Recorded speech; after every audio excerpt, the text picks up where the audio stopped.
Good morning. Class 6 विषय SST इतिहास के स्रोत।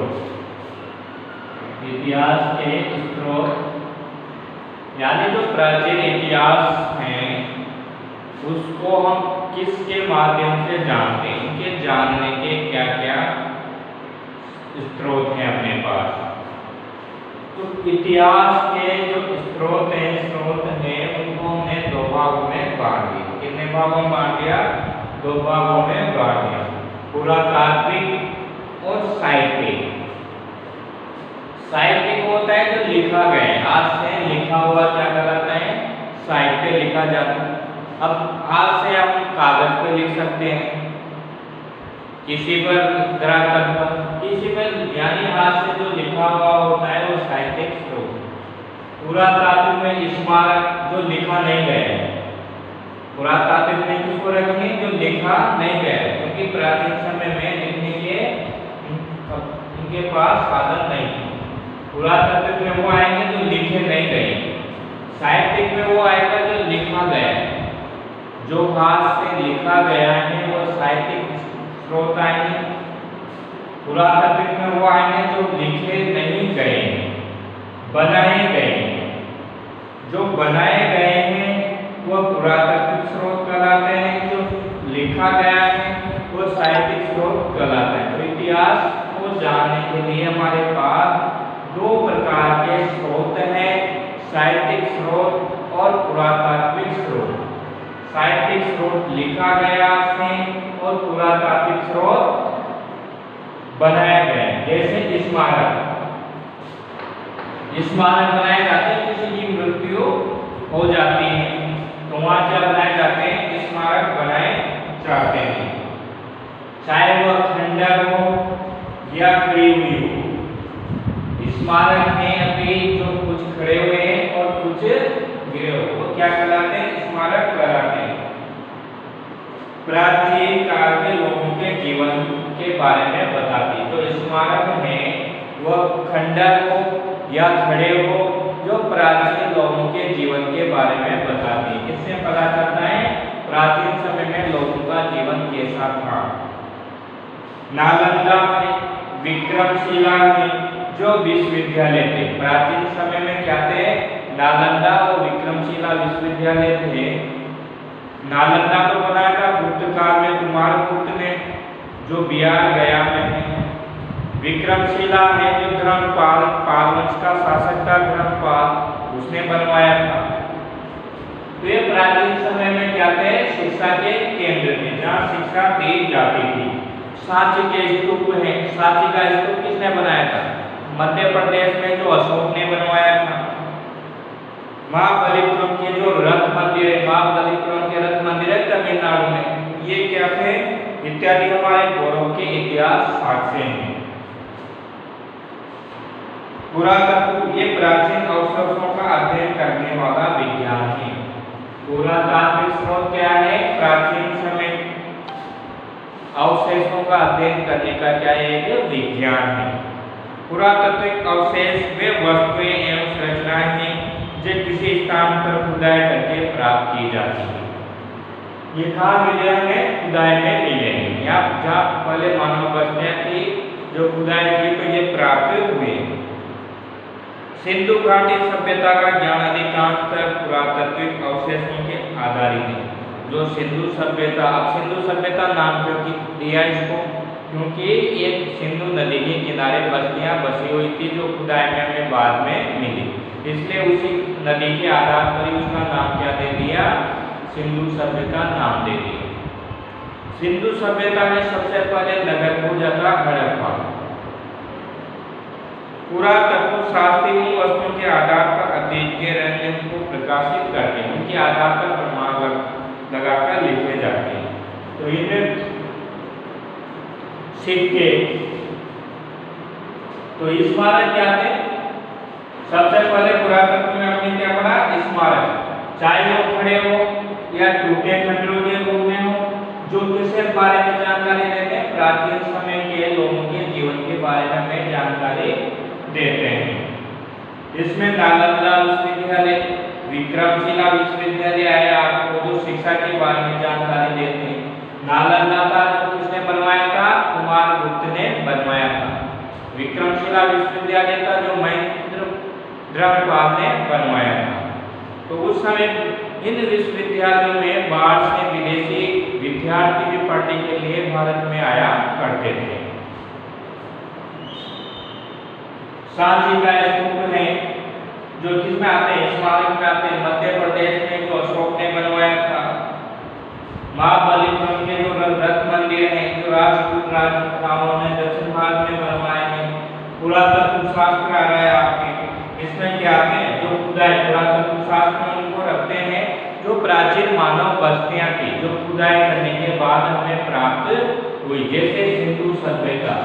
सिंधु सभ्यता है आपकी, कालीबंगा है, हड़प्पा है, लोथल है, वो सारी सभ्यताएं जो किसमें रखी है? पुरातत्व शास्त्र में उनको रखी, जो खुदाई में प्राप्त होती है। हमें क्या याद रखना है? जो खुदाई में प्राप्त हुए वो पुरातत्व शास्त्र कहलाते हैं। अब आते हैं आपके सिक्के। सिक्के विभिन्न धातुओं से बनाए जाते हैं। तांबा का हो सकता है, सोने का हो सकता है, लोहे का हो सकता है। हमें विज्ञान और प्रौद्योगिकी के विकास की भी जानकारी मिलती है। इन पर उत्कीर्ण भाषा से हमें अनेक निश्चित समय तथा चित्रों, कला, संस्कृति, समाज, धर्म, अर्थव्यवस्था तथा प्रशासन की जानकारी मिलती है। तो सिक्के किसके बने हो सकते हैं? विभिन्न प्रकार के धातुओं के बने होते हैं। सोने के हो सकते हैं, चांदी के हो सकते हैं, तांबा के हो सकते हैं। इससे हमें क्या, इस पर क्या बनाए जाते? तिथियां अंकित की जाती। सिक्के पर क्या किया जाता था?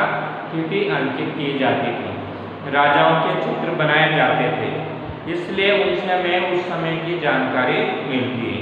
कुषाण तथा गुप्त शासकों के सिक्के उनके धर्म और प्रशासन पर भरपूर प्रकाश डालते हैं। जो कुषाण वंश में जो गुप्त काल में सिक्के बने हैं वो किस पर प्रकाश डालते हैं? प्रशासन पर डालते हैं। अब आते हैं आपके कला वस्तुएं। हमें प्राचीन लोगों के सांस्कृतिक जीवन की पुनर्संरचना में सुविधा मिलती है। तक्षशिला में प्राप्त नमूनों से कनिष्क के समय की गांधार कला तथा कुषाण राजाओं के धार्मिक विश्वासों की तथा एलोरा की गुफा मंदिरों में मूर्तियां तथा चित्रों से गुप्तकालीन मूर्तिकला लोगों में धार्मिक विश्वास, समाज, अर्थव्यवस्था तथा जानकारी मिलती है। अब कलाएं किसको रखी है?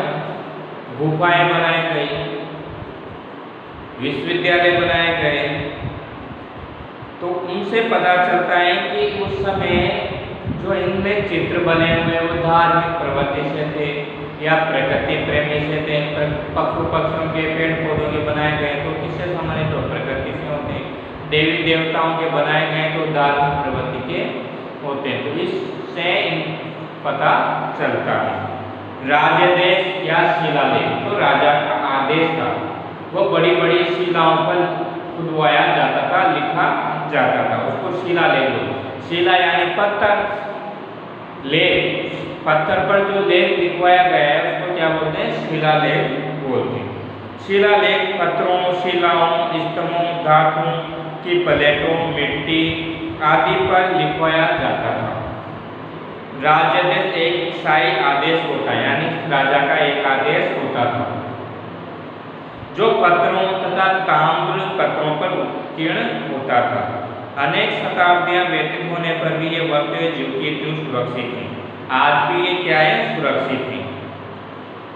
इससे देखो कलिंग के शासक खारवेल का जो हाथी गुफा शिलालेख, हाथी गुफा शिलालेख कहाँ है? उड़ीसा में है। इससे उस समय की सूचनाएं हमें प्राप्त होती है। तो ये तो थे आपके पुरातात्विक स्रोत। क्या थे? पुरातात्विक स्रोत थे।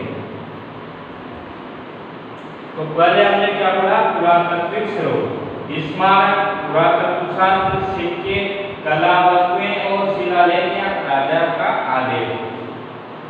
तो स्मारक, स्मारक क्या हो सकते हैं? खंडहर भी हो सकते हैं और खड़े भी हो सकते हैं। स्मारकों से हमें क्या पता चलता है? उस समय के लोगों के जीवन के बारे में पता चलता है। जैसे विश्वविद्यालय तक्षशिला आया, विक्रमशिला आया, आपके नालंदा पुरातत्व शास्त्र में किसको रखेंगे? जो सभ्यता में खुदाई में प्राप्त हुई, जो सभ्यता में कहाँ प्राप्त हुई है? खुदाई में प्राप्त हुई। जैसे सिंधु सभ्यता है, कालीबंगा सभ्यता है, लोथल सभ्यता है, तो ये पुरातत्व शास्त्र है जिनका हम खंडों के रूप में खुदाई में मिलते हैं।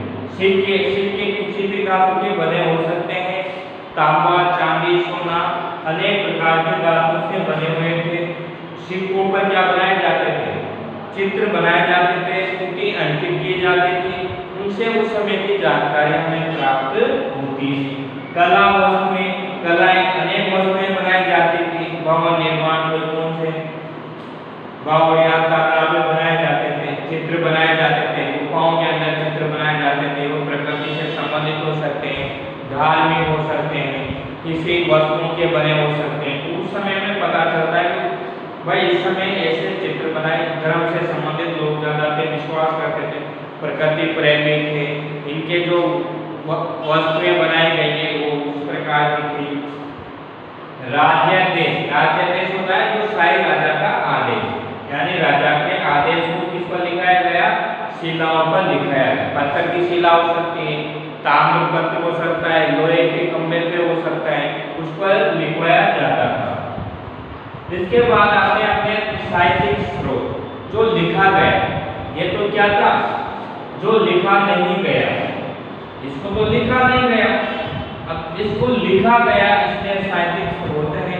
साहित्यिक स्रोत को हमने दो भागों में बांट दिया, धार्मिक साहित्य और लौकिक साहित्य। धार्मिक वो आते हैं जो धर्म से संबंधित लिखी गई पुस्तकें, जैसे वेद। वेद किसने लिखा? वेद कितने हैं? 4 हैं। वेदों की संख्या कितनी है? 4 है। सबसे प्राचीन वेद है ऋग्वेद, सामवेद, यजुर्वेद और अर्थवेद।